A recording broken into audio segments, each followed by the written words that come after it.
Today we're here to talk about spinal twists.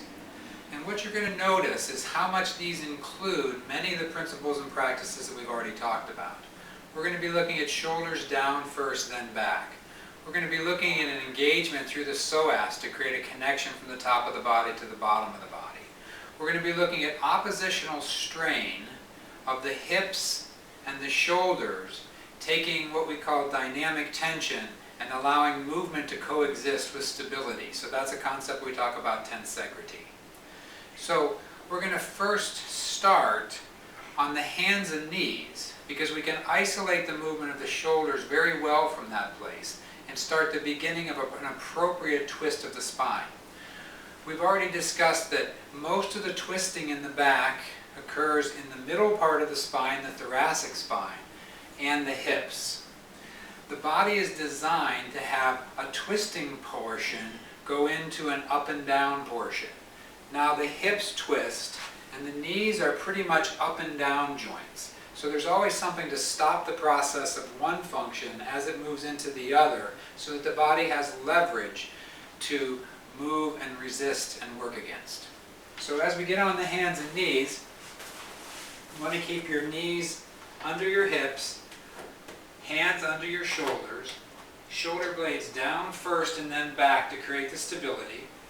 First I do a couple of rock and rolls just to get my body organized and not to surprise it. Now, I'm going to move my one hand into the center, the other hand on the back, shoulder blades staying down and back, and as I lift this shoulder blade toward the back, it twists my upper body. But the lower portion of my spine isn't able to twist because it's connected to the ground through the lumbar spine. I come back, shoulders down and back, get my position, rock and roll. This is where we also did the forward fold back into child's pose.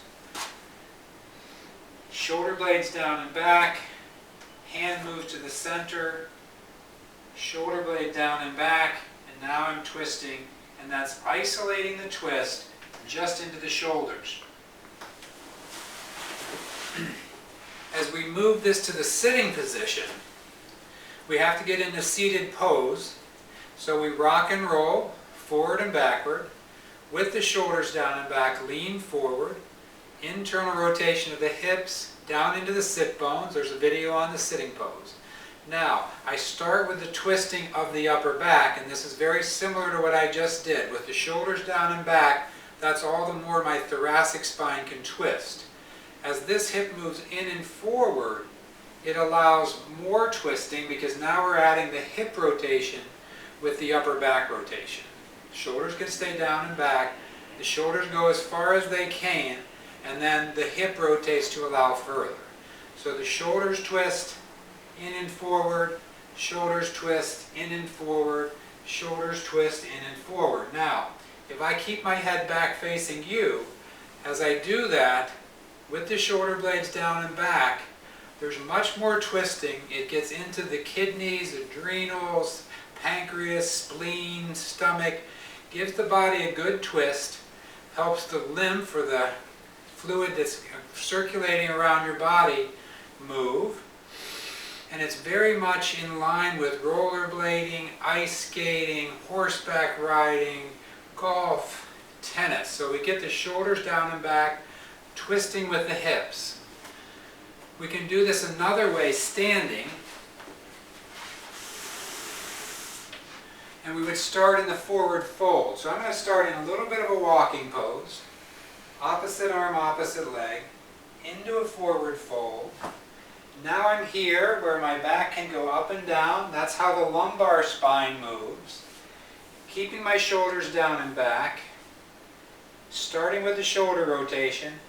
Opposite hip. Opposite hip. Opposite hip. My eyes are looking down. Shoulders are twisting. Hips are twisting. I'm going to look at that from the front.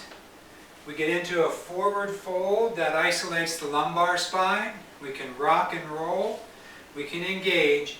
With my shoulders down and back, that's all the more my shoulders can take me unless I let my hips twist. Shoulders twist, hips twist. I'm not turning my body, I'm twisting and turning, twisting and turning. With the shoulder blade down and back, that stops the shoulders.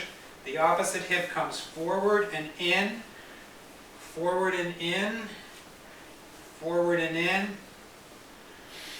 Coming back up, take a step back, engage your weight down through the body, engage again, back into a standing pose, nice and easy, relaxed, connected to the ground's pushing energy back up to me.